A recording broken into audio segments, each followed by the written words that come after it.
ठीक है जी। अस्सलाम वालेकुम। उम्मीद करता हूँ आवाज़ क्लियर होगी।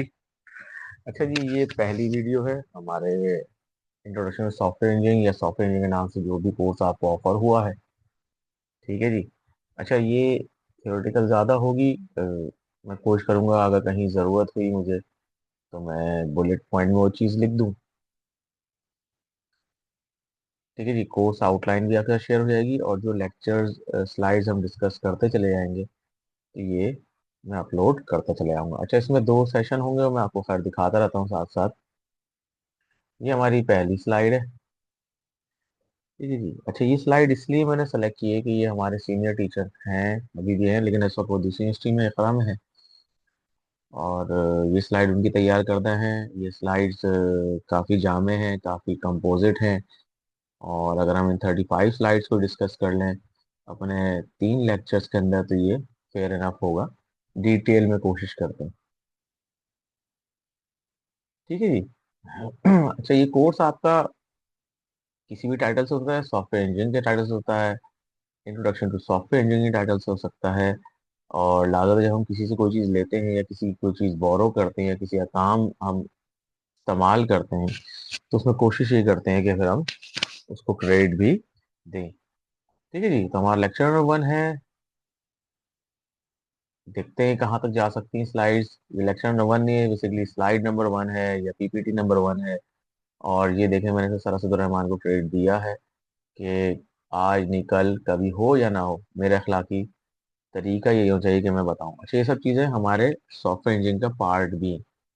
जब हम कहीं से कोई चीज़ पिक करेंगे तो उसको साइट करेंगे, कोई रेफरेंस लेंगे तो उसको साइट करेंगे, इवन कोई रिक्वायरमेंट भी लेंगे आगे तो उसको भी साइट करेंगे, बताएंगे। हर चीज़ इंसान की अपनी अकल से नहीं होती, कुछ चीज़ हम किसी से रेफरेंस के तौर पे लेते रहते हैं। ठीक है जी। अच्छा, ये सेशन नॉर्थ कैंपस के बच्चों के लिए भी है और मेन कैंपस के लिए भी है। अभी सरसद रहमान का मैंने इसलिए इंट्रोडक्शन दिया कि लाजत है कि मैं इनके साथ एसोसिएट हूँ, रहा हूँ। मेरे बहुत बड़े सीनियर हैं और बहुत सीनियर हैं, बड़े तो नहीं, मुझसे बाकी बहुत सीनियर हैं। और ये उनका अपना इंट्रोडक्शन था तो मैंने इसको हटाना मुनासिब नहीं समझा। तो जिसकी स्लाइड है उसको क्रेडिट जाना चाहिए। और ये हमदर्द के साथ साथ बेखरा में भी है। हमदर्द ने उन्होंने बहुत काम किया, बहुत सारी रिफॉर्मेशंस की। और बच्चों के लिए एक ऑर्गेनाइजेशन उन्होंने अब तरतीब दे ली है जो नॉन प्रॉफिट ऑर्गेनाइजेशन है, उसका नाम पॉन्डा अलायंस है। फाउंडिंग मेंबर हैं, इनकी सोच है रिगार्डलेस के मेरा क्या कंट्रीब्यूशन है, सारा क्रेडिट सरासत को ही जाता है। जैसे कि मेरे सीनियर हैं, मेरे उस्ताद हैं, मुझे हमदर्द लाने वाले डॉक्टर अजहर हैं। ऐसी ही बहुत सारी चीज़ों में मुझे रीशेप करने वाले सर अजहर हैं। ठीक है जी। तो सर अजहर का भी बहुत गहरा इम्पैक्ट है मेरी कैरियर और ज़िंदगी में। इस तरह सर असद का भी बहुत गहरा इम्पैक्ट है मेरे कैरियर और जिंदगी में। सारी बात बताने का मकसद ये कि starting of the career lecture है। बहुत सारी चीज़ें आपको इसमें पहले से क्लियर होना चाहिए कि हर बंदे की और हर चीज़ की अपनी जगह स्टेक होती है।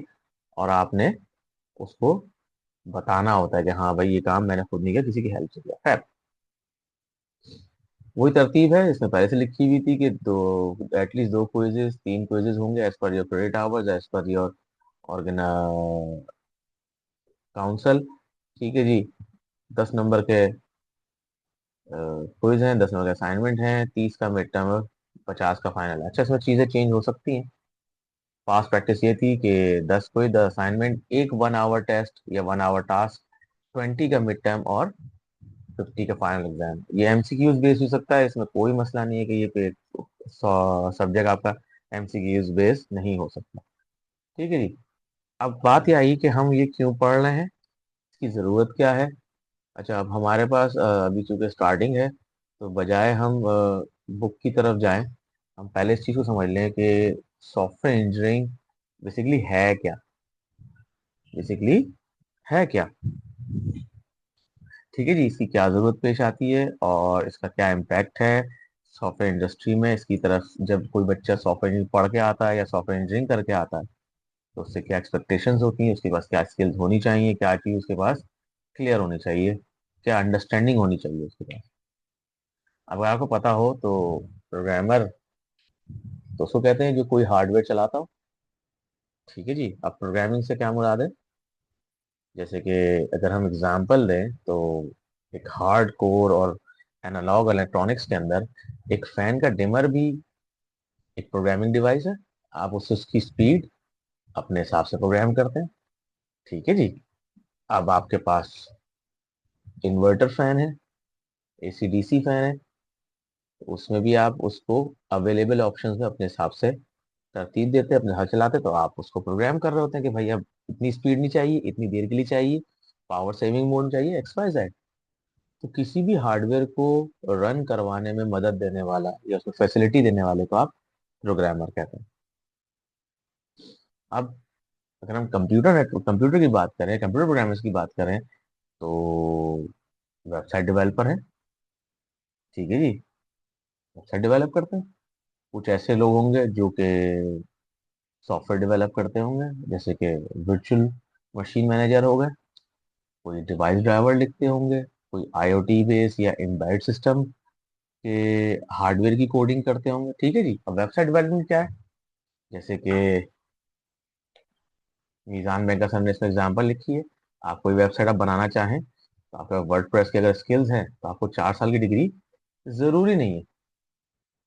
एक वेबसाइट काम के लिए जरूरी नहीं है। ठीक है जी। अगर आपको वर्डप्रेस आता है, इवन जिस वक्त वर्डप्रेस इतना पॉपुलर नहीं था, अगर आपको एचटीएमएल पीएचपी आती है, तो आप एक अच्छे वेबसाइट डेवलपर बन सकते हैं।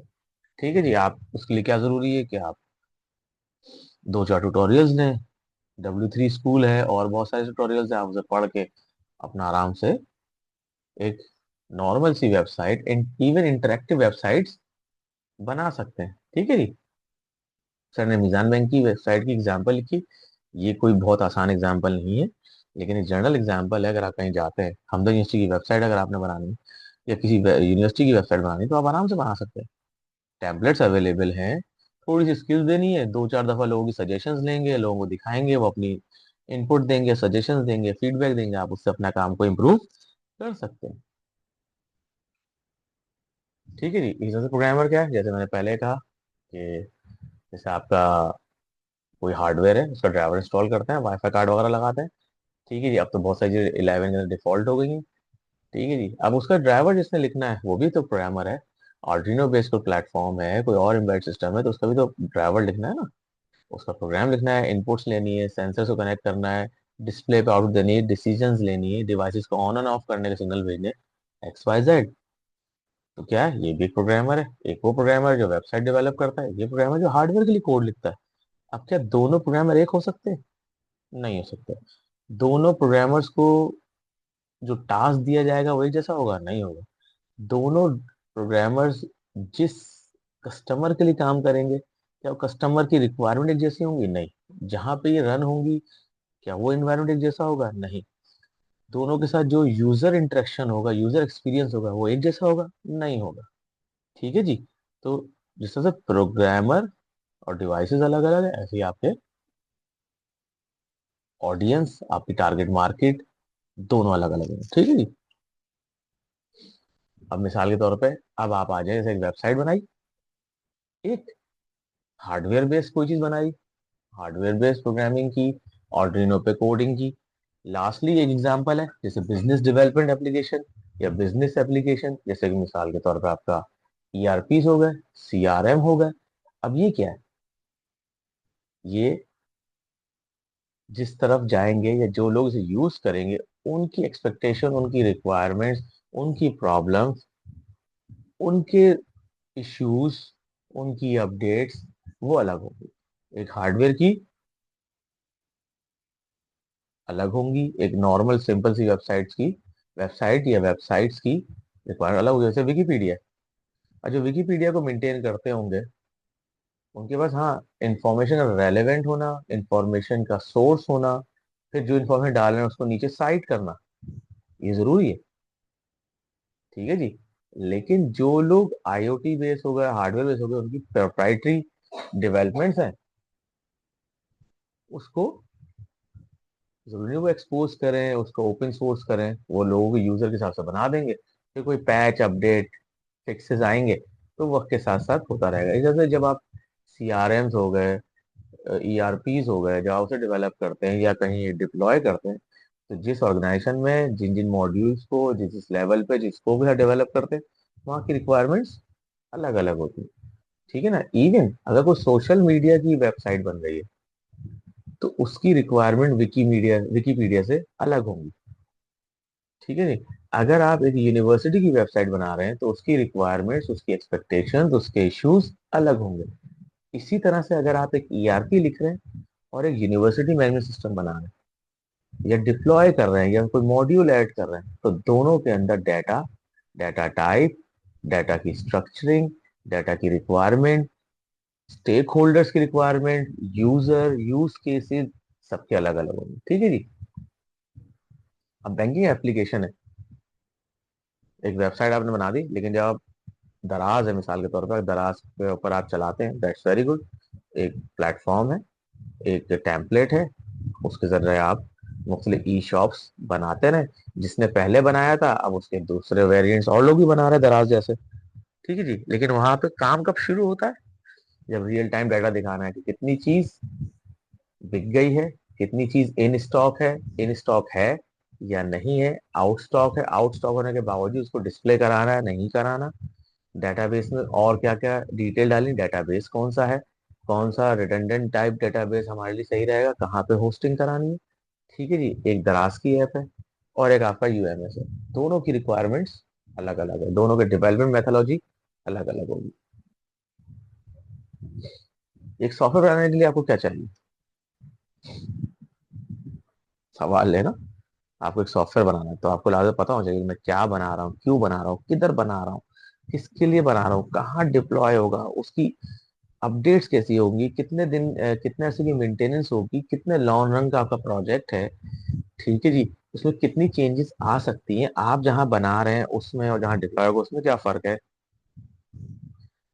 ठीक है जी। किस स्पीड से वो सॉफ्टवेयर ग्रो करेगा, उसमें स्केलेबिलिटी कितनी हो चाहिए, उसमें स्ट्रेच कितनी चाहिए, उसमें इलास्टिसिटी कितनी होनी चाहिए, ये सारी चीजें आपको पहले पता होनी चाहिए। देखते हैं स्लाइड में आगे क्या है। ठीक है जी। Creating software, what do you need?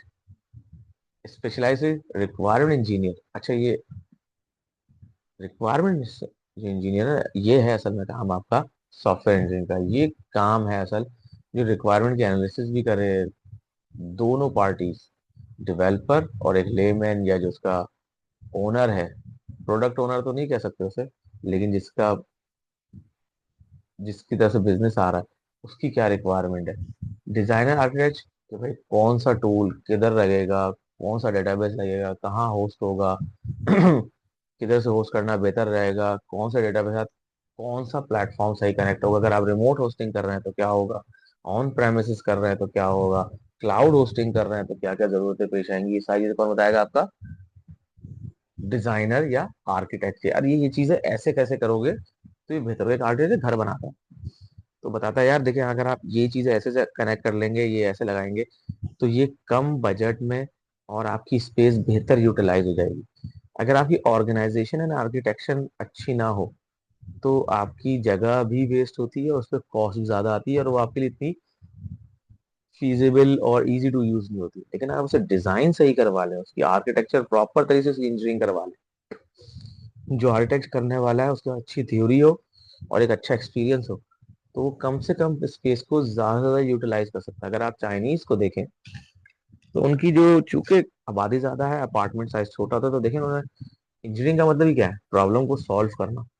ठीक है जी। तो प्रॉब्लम सॉल्व कर करके उन्होंने देखे कैसे फोल्डिंग किस्म के फर्नीचर, फोल्डिंग किस्म की टेबलें, इस तरह चीज बना ली ताकि वो space as per time utilize हो सके। रात को सोने टाइम में खींच के उस टेबल को बिस्तर बना लिया, सुबह उठे बंद करके उसे कंप्यूटर टेबल बना लिया। ठीक है जी। फिर प्रोग्रामर आपको उसके लिए कौन चाहिए?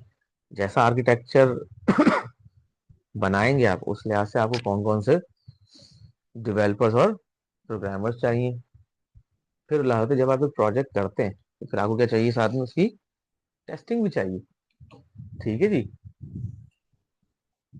टेस्टिंग भी चाहिए ना भाई, जो मैं काम कर रहा हूँ सही हो रहा है या नहीं हो रहा, कितनी देर के लिए सही हो रहा है, कितने लोड पे सही हो रहा है, किस किस तरह से सही हो रहा है। ऐसा तो नहीं कि अगर बच्चा भी डाटा एंट्री कर रहा है तो डाटा वैलिडेट नहीं हो रहा।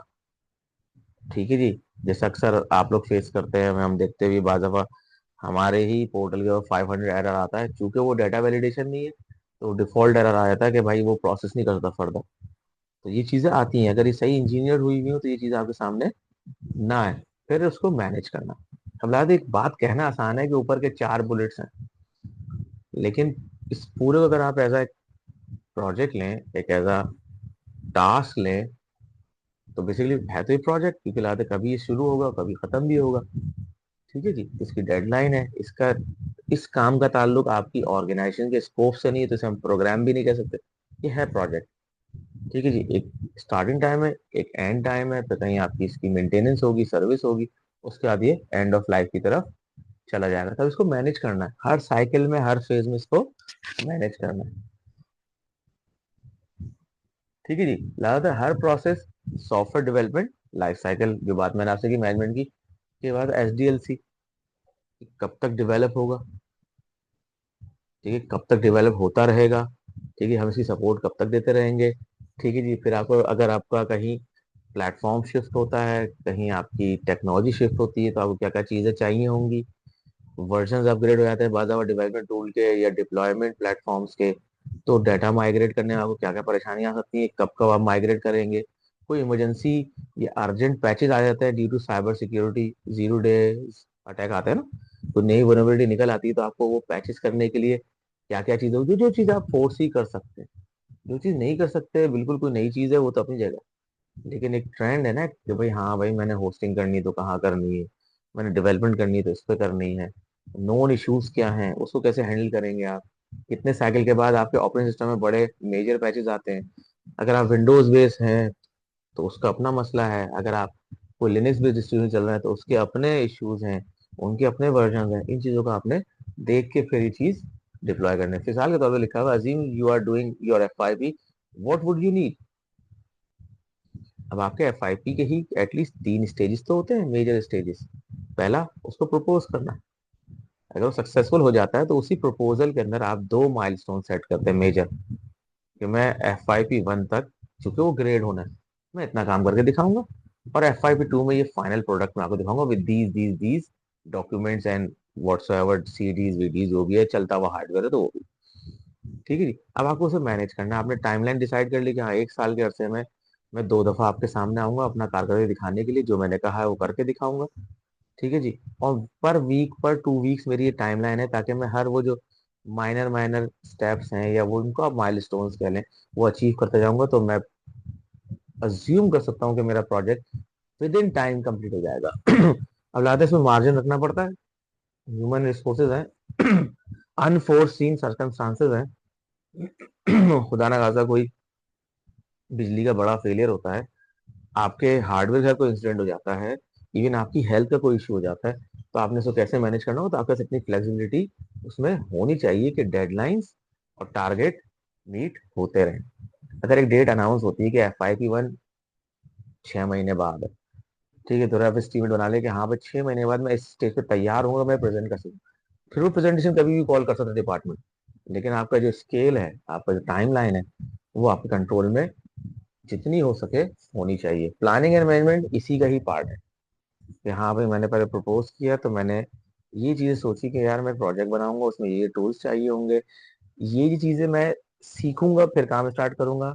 प्रोजेक्ट को रीशेप करना पड़ा था, सुपरवाइजर से मैंने मीटिंग कब तक करनी है, जो जो स्टेक होल्डर्स है उनको बताना कि सर मैंने किया था, ये मैं सक्सेसफुल हो गया, लेकिन इन इन चीजों में मुझे इश्यूज आ रहे हैं, उसको रिजॉल्व भी करना पड़ेगा।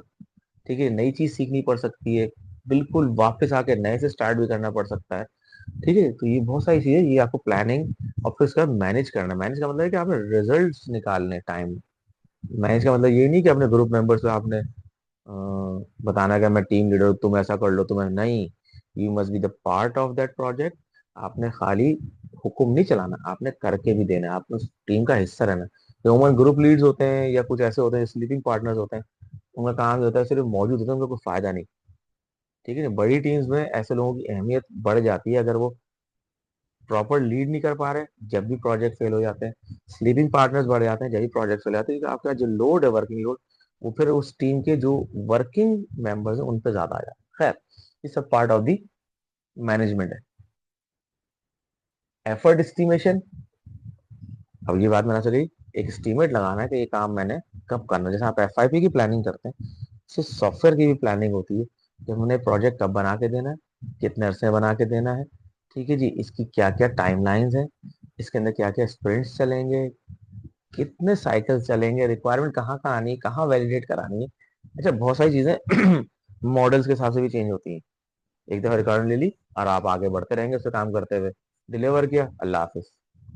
लेकिन अब जो मॉडल आ गया है, जो लाते हैं इंटरेक्टिव वेब बेस्ड एप्लीकेशन है, क्योंकि उनका ताल्लुक आपसे भी है, वो सजेशन भी देते हैं, आपको अपने साथ अट्रैक्ट करके रखते हैं, अटैच करके रखते हैं, और बैक एंड पे इंटरनेट और अपने रिमोट सर्वर्स के साथ भी कनेक्ट होते हैं। तो उसके अंदर थोड़ी अब मेथोलॉजी में चेंजेस आती गई हैं। अगर आप देखें या याद करें तो जो एंड्रॉयड के पुराने वर्जन थे, उस पर ऐप अपडेट आती थी प्ले स्टोर के ऊपर, लेकिन अब ऐप अपडेट नहीं आती, अब एक्टिविटीज ही जो ऐप की है वो अपडेट हो जाती है। इसका मतलब सॉफ्टवेयर डेवलपमेंट मेथोलॉजीज में चेंजेस आ गई हैं। अब कंप्लीट प्रोडक्ट आउट होती है, ऐसी बातें नहीं होती, लेकिन उस प्रोडक्ट्स के अंदर अपग्रेड एंड पैचेस या किसी इश्यूज की रेमेडीज वो वक्त के साथ साथ होती रहती है। उसके आपको पूरा ग्रैंड वॉश करने की जरूरत नहीं है फ्रॉम दिस स्क्रैच, कि भाई अनइंस्टॉल करो फिर नया इंस्टॉल करो। ठीक है जी, ये अमूमन मोबाइल के अंदर ये इजीली हो रहा है।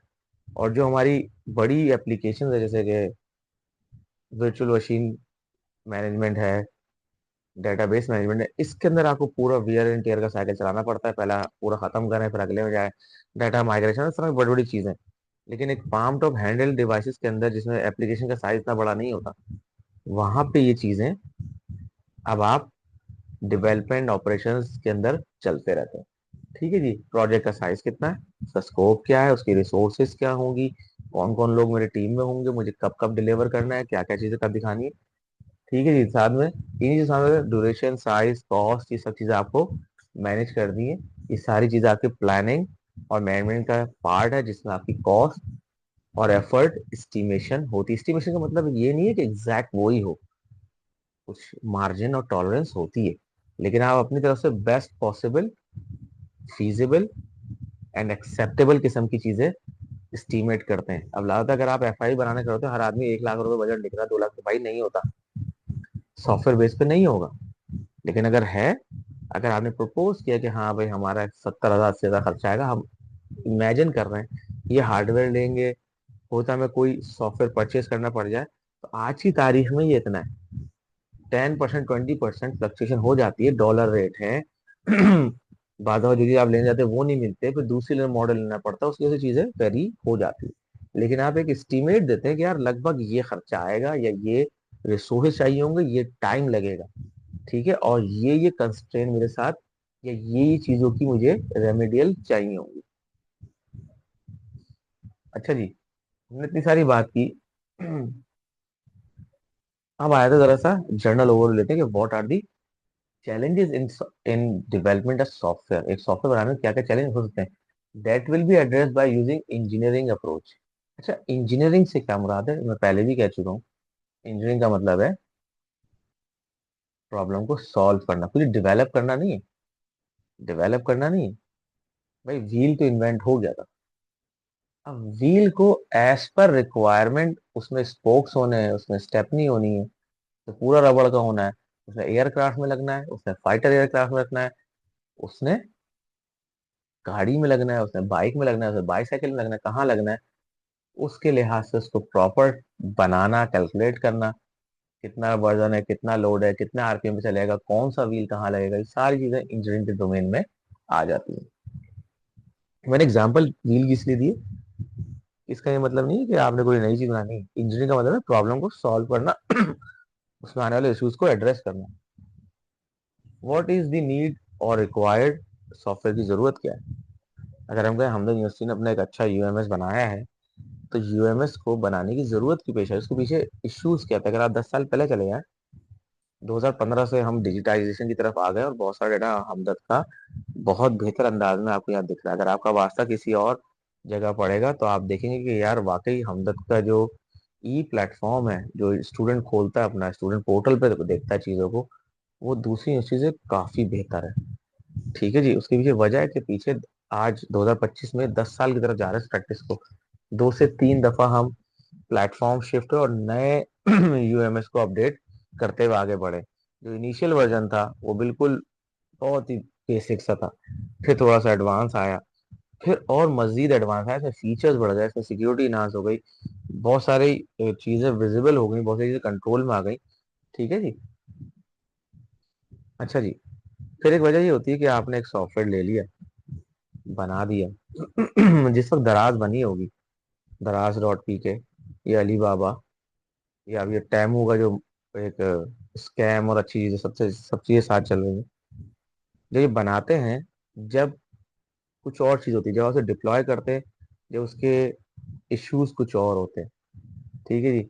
अच्छा, जब उस पर ट्रैफिक आना शुरू होता है, जब उसके इश्यूज कुछ और, जब आपकी प्रोडक्ट मेच्योर हो जाती है, लोगों की नजरों में आ जाता है, लोगों का फ्लो बढ़ जाता है, तो फिर आपके इश्यूज कुछ और है, क्योंकि हर कस्टमर कुछ एक्सपेक्ट करता है आपसे।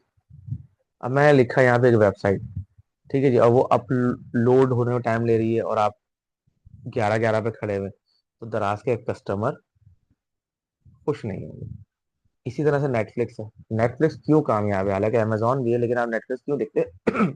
क्योंकि इसका जो यूजर एक्सपीरियंस है वो बहुत बेहतर है एज कम्पेयर टू अमेजोन। ठीक है जी। मे बी आप लोगों का एक्सपीरियंस मुझसे अलग हो, लेकिन आप खुद देखें, तो नेटफ्लिक्स क्यों कामयाब है, क्योंकि अगर ये वीकेंड्स आते हैं, छुट्टियां आती हैं, एंड ऑफ द ईयर आता है, क्रिसमस आता है, तो इनकी तरफ ट्रैफिक बढ़ता है। और आप देखेंगे मुस्तकिल कि अब अगर ट्रैफिक बढ़ भी रहा हो, तो इनकी सर्विस डिग्रेड नहीं होती।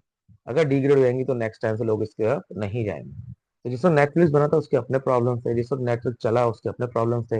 नेटफ्लिक्स मेच्योर हो गया और अब लोगों का फ्लो है, ठीक है जी, लोगों की डिमांड है, उस वक्त के अपने इश्यूज है। ठीक है जी।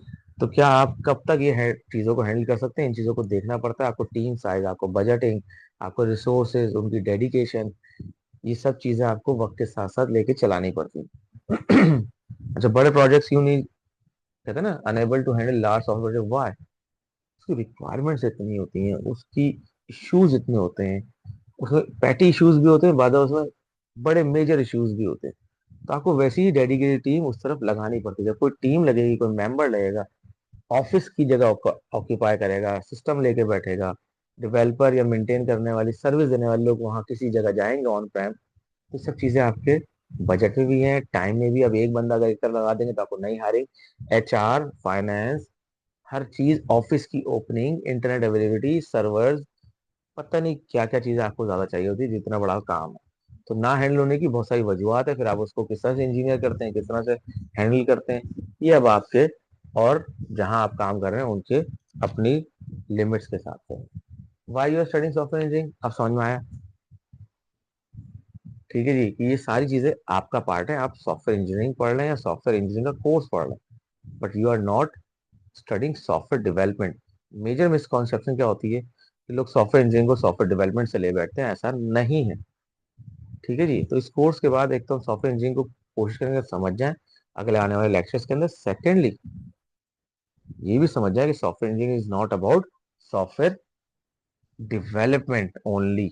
आप सॉफ्टवेयर डेवलपर नहीं कहलाएंगे, आप सॉफ्टवेयर इंजीनियर कहलाना चाह रहे हैं। तो इन दोनों चीजों में फर्क है। अच्छा जी, अब ये सर का एक्सपीरियंस है, और लगातार पहले ऐसे ही था भाई, सॉफ्टवेयर आज से थोड़ी बन रहे। 1970s के अंदर एक मेच्योर ऑपरेटिंग सिस्टम जिसे हम यूनिक्स कहते हैं वो रनिंग में था। वो 4 बिट पे था, 8 बिट पे था, लेकिन उसे चलाने के लिए फर्मवेयर, सॉफ्टवेयर टूल्स थे, क्योंकि मशीनें चलानी होती थी, टेलीफोन एक्सचेंज चलाने होते थे, बड़े बड़े मैथमेटिकल कैलकुलेशन करनी होती थी, मेन फ्रेम्स थे। अब एनियाक चला गया तो कहीं ना कहीं उसमें बिट्स एंड बाइट्स का कोई तो पैटर्न होगा, उसे आप सॉफ्टवेयर कह लें। नासा ने अपोलो भेजे और दूसरे मिशन भेजे, तो लाहौर अगर वो कहते हैं कि वो एक फीमेल ने इतने 13,000 पेज का कोड लिखा था, नंबर मैं भूल रहा हूँ, 13,000 था एक्चुअली, याद नहीं मुझे क्या है, तो वो किसी लैंग्वेज था ना, वो था तो उसी को सॉफ्टवेयर ना, जिस इंस्ट्रक्शंस को वो फॉलो करते वो आपका रॉकेट आसमान में गया, आसमान से ऊपर गया, सैंपल लेके आया वापस, वो सो एवर। ठीक है जी। तो अब क्या होता था कि हिस्टोरिकली दो से दो लोग से तीन लोग होते थे, स्मॉल और सिंपल सॉफ्टवेयर बना लेते थे, कोई मसला नहीं है। अगर आपने एक वेबसाइट बनाई और चलती थी, जैसे कि ये सुनील मंच है, ठीक है जी, और अपना रियल एस्टेट की बड़ी मशहूर है, घर करके है ना, जमीन.com, सॉरी, ये छोटे छोटे प्रोजेक्ट्स थे, ठीक है ना। Park wheels was a project, तो यार क्या करें, ये बना लिया। ठीक है जी। ये आपके सामने फेसबुक का एक बार इतना बड़ा मीटा के नाम से प्लेटफॉर्म अवेलेबल है, पता नहीं कितनी सर्विसेज और क्या क्या डाटा एनालिसिस करके दे रहे हैं आपको, क्या क्या अपने एआई के इंजन ये ट्रेन कर रहे हैं। लेकिन it was a small project. ठीक है जी। फेसबुक वो प्लेटफॉर्म है जिसने आके गूगल का ऑर्कट को रेस्ट इन पीस कर दिया। क्यों? Orkut was a social media platform by Google. Google तो स्टार्टिंग से आया तो उसने हर चीज को कैप्चर करने की कोशिश की, लेकिन इसको बाद में आर्काइवल्स मिलते गए। लेकिन जिस वक्त ये बना था और एक कॉलेज यूनिवर्सिटी में ऐसा प्रोजेक्ट चल रहा था, अगर कहीं वो डिप्लॉय हुआ था फेसबुक, तो उस वक्त उसको क्या चीज रिक्वायर्ड थी? एक दो लोग जो चलाते रहे, मेंटेन करते रहे, देखते रहे क्या इश्यूज आ रहे हैं। ठीक है जी। ऐसा ही है ना। लेकिन अब जब इसने अपनी पीक पकड़ी 2008 के बाद से, अब लोगों का रुझान आना शुरू हुआ, ये चीज कमर्शलाइज होना शुरू हुई, तो क्या एक से दो लोग, तीन लोग उस टीम मेंबर काफी थे? नहीं। फिर ना वैसी होस्टिंग काफी थी, ना वैसी टीम काफी थी, ना इवन वो कनेक्टिविटी काफी थी जहां ये चल रहे थे। अगर डेटाबेस था तो ना वो डेटाबेस काफी था। एक्स वाई जेड बहुत सारी चीजें आप बोलते जाएं और चीजें निकलती चली जाएंगी। ठीक है जी। अगर आप एफ की बात करें कि आपने एक एफ बनाया कि हाँ यार मैं एक मैनेजमेंट सिस्टम बना के दे रहा हूँ, मैं एक हार्डवेयर बना के दे रहा हूँ। ठीक है जी। अटेंडेंस मैनेजमेंट सिस्टम बना के दे रहा हूँ, मिसाल के तौर आपने कहा बोले सर ये कार्ड बेस है, इससे आप कार्ड भी छोड़े, एक डिवाइस हमने बना के लगा दी क्लासरूम में, बच्चों का फेस स्कैन करेगा और सबकी अटेंडेंस हर 10 मिनट चेक करता रहेगा। जो उसमें 90% टाइम या 75% टाइम बैठेगा, उसकी by the end of the lecture fee लग जाएगी। ठीक है जी। अच्छा, आपने बना दिया, 3 से 4 लोग, दो लोगों के ग्रुप ने, उसमें 20-25 लोगों को आपने क्लासेस दिखा दिया, दो तीन क्लासेस दिखा दी, मतलब आपने 3 डिवाइस बना लिए, पर सेंट्रल डेटाबेस में स्टोर करके उसको दे दिया, रोल बेस्ड कंट्रोल के साथ किसी को पोर्टल दे दिया और चेक कर रहा है, बच्चों के पास भी आ रहा है। अच्छा, जब आपने प्रोजेक्ट बनाया अपने स्कोप के हिसाब से, आपने दो तीन डिवाइस बना लिए, 150 बच्चों के फेस रिकग्निशन करा लिए, ये तो ठीक था। लेकिन अगर इसे वाकई यूनिवर्सिटी इंप्लीमेंट करने जाए, तो 50 कमरे तो फेस्ट में, ठीक है ना, 25-26 कमरे, ऐसी 25-26 लैब्स है, फिर लाते एक्टिव हर वक्त 1,800 बच्चा तो होता ही है। तो लाते ना वो हार्डवेयर प्रॉपर होगा उतना आपका, ना जहाँ आपने प्रोजेक्ट बना के डिप्लॉय किया था वो उतना इस काबिल होगा कि वो इतने बड़े बच्चों, इतने सारे बच्चों का इतने बड़े स्कोप पे उन चीजों को हैंडल कर सके। ठीक है जी। तो एफ एक छोटा सिंपल सा प्रोजेक्ट होता है, उसी में बहुत सारी चीजें आप प्रैक्टिस कर सकते हैं। लेकिन जब उसको डिप्लॉय करने जाते हैं तो उसके प्रोज, उसके कॉन, उसके फायदे, उसके नुकसान, उसके रिसोर्सेज, उसकी बजटिंग वैसे ही वेरी करती है। ठीक है जी। When large software with complex requirements, complex का मतलब, अब आप खाली फाइनेंशियल रिक्वायरमेंट देख लेना किसी की, तो उसी से आपको अंदाजा हो जाएगा कि हाँ यार ये एक बंदे का काम सिर्फ फाइनेंस ब्लॉक को देखने का नहीं है। Are develop through a large team, 70-80 लोग लाता, अगर कोई ईआरपी बनाने जा रहा है आप क्या समझते हैं, मीटा का प्लेटफॉर्म है, उसके कितने डेवलपर होंगे? अच्छा, मीटा छोड़े, वो है ना इस्लाम 360 है, ठीक है जी, इवन नादरा की ऐप है, या किसी बैंकिंग ऐप है, तो आप क्या समझते हैं कि वहां पे 2 4 5 लोग बैठे होंगे मीजान की ऐप को मेंटेन करने के लिए, यूबीएल की बैंक को के ई प्रोसीजर्स उनको मेंटेन करने के लिए? नहीं है ना। ठीक है। तो कुछ प्रॉब्लम ऐसी आती है, उनको देखने के लिए लोगों की हर वक्त एबिलिटी होना जरूरी है। ठीक है जी। Last time we had serious problem called software crisis. ठीक है जी। अब लास्ट आता है, अगर एक चीज मांगी जा रही है और नहीं मिल रही तो क्राइसिस आ गया ना।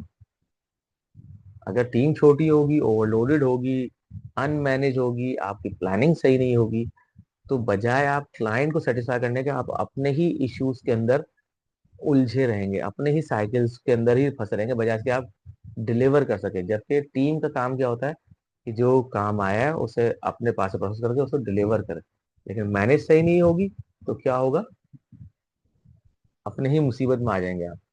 For example, development core banking और insurance software is a large project require large team and few years. अब आप देखें ना, अगर बैंकिंग की एप्लीकेशन ही देख लें, तो अगर आज से 5 साल पहले देखते हैं और आज देखते हैं, तो इस 5 साल के अरसे में कितने इश्यूज से गुजरी, कितने थ्रेट से गुजरी, कितने अटैक से गुजरने के बाद अब जाके कुछ चीजें आपको ट्रस्ट करने के काबिल, इवन आप हम भी चलाना सीख गए, साथ साथ सॉफ्टवेयर बनाने वाले, उसे डिप्लॉय करने वाले उसके ओनर्स, उसको रन करने वाले, होस्टिंग करने वाले, बहुत सारी चीजों के अंदर लर्निंग फेज से गुजर के अब आगे बढ़ चुके हैं कि भाई क्या चीज चलानी, कैसे नहीं चलानी। अगर आपने कहीं होस्ट किया हुआ है तो उसकी जो फायरवॉलिंग है, उसकी नेटवर्किंग है, उसमें क्या क्या चीजें हमें करनी, क्या चीज नहीं करनी। अब कोई नया बैंक आता है तो वो उन साइकिल से नहीं गुजरेगा जिस साइकिल से दूसरे बैंक में। मिसाल के तौर पे आजकल अब बड़ा मसला चल रहा है सादा पे का, दूसरे नया पे का। ठीक है जी, ये स्टार्टिंग की एप्स है जो ई कार्ड दे रही थी और आपकी ऑनलाइन ट्रांजेक्शन करवा रही थी। अब इनके साथ स्कैम भी हुए, इनके इश्यूज भी हुए, इनके साथ ब्लंडर्स भी हुए।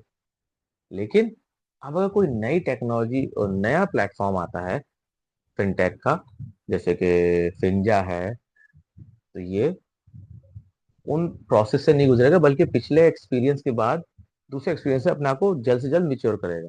अब आप इजी कैसे, इजी पैसा को देख लें। इजी पैसा पायनियर है ना mobile banking, mobile cell phone banking के अंदर। अब जैस कैश ज्यादा चल रहा है।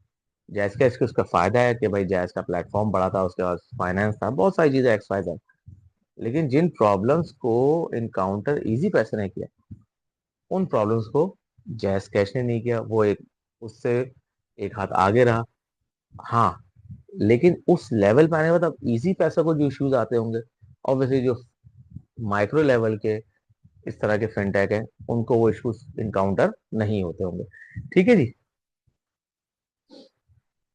In early 60s, software techniques that were used to develop small software were not applicable for large software. Obviously, जो 1960 में डेवलपमेंट टेक्निक्स थी वो आज नहीं है। 1960 में जो हार्डवेयर था वो आज नहीं है। 1960 में जो यूजर लिटरेसी थी, हाँ, कंप्यूटर के लेके, वो नहीं है। 1960, 1970, 1980, बल्कि 2015 तक, 2019 तक कोविड जो है ना वो बड़ा ड्रास्टिक चेंजेस लेके आया। 19 तक mobile application, mobile literacy, mobile की अवेयरनेस, कंप्यूटिंग की अवेयरनेस, बिल्कुल पैराडाइम शिफ्ट हुआ है आफ्टर 2019 स्पेशली। ये तो 60 की बात लिखी हुई है, हम अभी अगर 5 साल पहले चले हैं तो उस वक्त की रिक्वायरमेंट, उस वक्त लोगों की एक्सपेक्टेशंस, उस वक्त की मैथोलॉजीज और उसके बाद आने वाले क्राइसिस, उस क्राइसिस में नेगेटिव चीजें भी आई, साइबर थ्रेट्स भी थे, साइबर अटैक्स भी थे, क्योंकि लोग आ रहे थे, लोग लिटरेट नहीं थे, नुकसान भी हुआ, फायदा भी हुआ। अब चीजें मिच्योरिटी की तरफ आना शुरू हुई। तो बड़ा एक चंक था जो प्रोसेस होना था, जो उस कोविड के साइकिल के बाद बहुत रैपिडली हुआ, क्योंकि नुकसान ही बहुत हुए, लोगों ने फायदा ही बहुत उठाया हर तरह का, अच्छा बुरा। लेकिन आज वो चीजें मिच्योरिटी की तरफ आती जा रही है। तो लगता है जो चीज उस वक्त थी वो आज एप्लीकेबल नहीं है। जो 2019 में मेथोलॉजी थी सॉफ्टवेयर डेवलप करने की, जो लोगों की एक्सपेक्टेशंस थी, वो आज उससे बढ़ चुकी हैं। तो अगर आप उसी मेथड से चलेंगे तो आप फेल हो जाएंगे। ठीक है, फेसबुक से पहले माई स्पेस भी था एक सोशल मीडिया प्लेटफॉर्म जो काफी हद तक फेसबुक जैसा था, लेकिन वो पिक नहीं कर सका उन चीजों को। माई स्पेस इज हिस्ट्री नाउ। शायद आप में से किसी ने नाम सुना हो, ना सुना, आप देख लीजिएगा। ठीक है जी। पैरेलल बहुत सारे प्लेटफॉर्म्स आते हैं, लेकिन व्हाट्सएप को टेलीग्राम और बिप वगैरह बीट नहीं कर पाए। बहुत सारे फीचर्स हैं इसकी वजह से। ठीक, एक तो यूजर इंटरफेस के साथ यूजर एक्सपीरियंस है, ट्रस्ट के इश्यूज है, फिर इजी यूजिबिलिटी है। अब एक चीज हमारे रनिंग में आ गई है ना, तो जो चीज रनिंग में आ जाए उसको रिप्लेस करना बहुत मुश्किल होता है। अब आप, मैं कहूँ कि यूट्यूब के अलावा आप डेली मोशन है, पता नहीं कितने लोगों ने नाम सुना है, नहीं सुना, लेकिन वो हम पहला हिट कहाँ करते हैं, यूट्यूब पे। हम इतने बड़े बेवकूफ हैं कि अब हम अगर कोई वेबसाइट भी लिखे तो गूगल लिखते हैं, वो हमें सही बताता है, फिर उसे क्लिक करते हैं। ठीक है जी, तो गूगल हमारी पहली चॉइस है। हम ये क्रोम खोलते हैं, उसमें यूआरएल टाइप करने के बजाय गूगल पे सर्च करते हैं। तो ये हमारा प्रैक्टिस बन गई है। अब अच्छी है बुरी वो बात की बात है, लेकिन ये आ चुकी है। अब देखिए बिंग है, अक्सर लोग बिंग इस्तेमाल नहीं करते। 90%, 99% लोग बिंग इस्तेमाल नहीं करते, एटलीस्ट हमारे सराउंडिंग्स के अंदर। ठीक है जी। हाँ, बहुत जगह जहाँ पे ये चीज बंद है, जब बैन है, वहां पे आपको बिंग मिल जाएगा, बेदू मिल जाएगा, डक डक गो है, हर एक चीज अपने हिसाब से चल रही है। ठीक है जी। तो जो लोग इस दौड़ में चेंजेस के हिसाब से नहीं चलते, वो पीछे रह जाते हैं। जो टेक्निक अडॉप्ट नहीं करेंगे वक्त के साथ साथ, वो पीछे रह जाएंगे। इससे बड़ी मिसाल है, अगर आपको केस पढ़ना तो कोनिका का केस पढ़ लीजिएगा। Konica Minolta. ठीक है जी, ये कंपनी पीछे रह गई। वर्ल्ड क्लास कंपनी थी, अगर मैं अपने बचपन की बात करूं, एक्फा, कोडेक एंड कोनेका। तो कोनिका को मैं प्रेफर करता था, उसके रिजल्ट, उसके प्रिंट, उसके कैमरा, उसकी रील्स आउटस्टैंडिंग।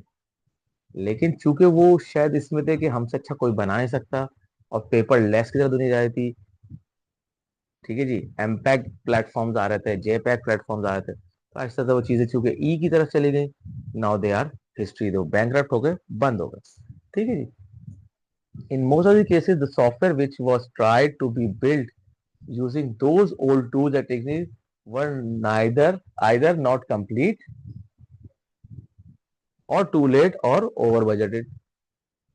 तो अगर टेक्निक आपकी वक्त के हिसाब से उस प्रोजेक्ट है, देखिए हर प्रोजेक्ट को बनाने की, डेवलप करने की अपनी टेक्निक है, उसकी रिक्वायरमेंट इंजीनियरिंग बताएगी यार इसको बनाने के लिए कौन सी मेथड को इस्तेमाल करना बेहतर है, ठीक है। अगर कोई कैलकुलेटर बनवाता है ना, तो उसको डेवऑप्स में डालने की जरूरत नहीं है, ठीक है जी। आप F5 बना रहे हैं ना, आपका F5 भी डेवऑप्स पे नहीं होगा भाई, आप उसे एजाइल पे ना डालिए। until unless you are satisfying the needs of agile, until unless your product is capable of DevOps, ठीक है। तो 90% जो प्रोडक्ट है, 95% प्रोजेक्ट है यार वाटरफॉल बेस्ड, ठीक है। आपने तो रिक्वायरमेंट लिया and you are moving forward towards conclusion. आप बीच में उसको वाइट्रेशन चला के चेक नहीं करवाते, यार चेक कर लो, ये देख लो, फिर एक स्प्रिंट चला लो, फिर चेक कर लो, ऐसा नहीं होता, ठीक है। आपका FIP उस पर नहीं है। लेकिन वाटरफॉल एक पुरानी टेक्निक थी, रिक्वायरमेंट ले ली, 6 महीने बाद सॉफ्टवेयर रिलीज होगा, फिर उसकी अगली अपडेट 6 महीने बाद आएगी, दैट वॉज अ डेकेड अगो, ठीक है जी। लेकिन अब क्या है, अगर कोई चेंज आती है, कोई रिक्वायरमेंट आती है, आप कोई फीचर अपडेट करना चाहते हैं, कोई सिक्योरिटी पैच डालना चाहते हैं, तो it should be activity based. एक दफा यूजर अपना स्वाइप करे स्क्रीन को, एक्टिविटी चेंज है। Most of the time it was delivered too late. अब लेट वेट क्या होता है, अब लेट वेट नहीं है भाई, अब तो फॉरन। अब हमारी एक्सपेक्टेशंस क्या है, बार बोला एक्सपेक्टेशन, यूजर एक्सपेक्टेशन मतलब क्या है, फौरन चाहिए, सबर खत्म हो गई, कुछ ज्यादा ही स्पीड पे आ गए हम लोग। Most of projects were over budgeted, ठीक है जी। हाँ, अब जो टेक्निक है उसमें ज्यादा बजट कहीं कहीं जरूरत भी नहीं होती, ठीक है जी। और कहीं कहीं अगर आपकी मेथोडॉलजी सही ना हो, तो जो बजट आप लेते हैं उस काम को करने के लिए, यार ये भी करना और ये भी रहेगा, अच्छा अब ऐसा कर लेते हैं। अब आप जब मैनेजमेंट आपकी सही ना हो ना, तो चेंज ऑफ प्लान जैसे आपकी चीजें ओवर बजटती, चाहे वो इन टर्म्स ऑफ टाइम हो, इन टर्म्स ऑफ फाइनेंस हो, इन टर्म्स ऑफ HR हो, ये सब चीजें आपकी ओवर बजट हो जाती है, ठीक है जी। अब हम इस सेशन को यहीं क्लोज करते हैं, अगला सेशन हम यहीं से स्टार्ट करेंगे। आई होप समझ आए, कोई चीज समझ में ना आए तो ग्रुप के ऊपर मुझे बता दीजिएगा, सर ये चीज हमें समझ में नहीं आई, ठीक है जी। चलेंगे, थैंक यू वेरी मच।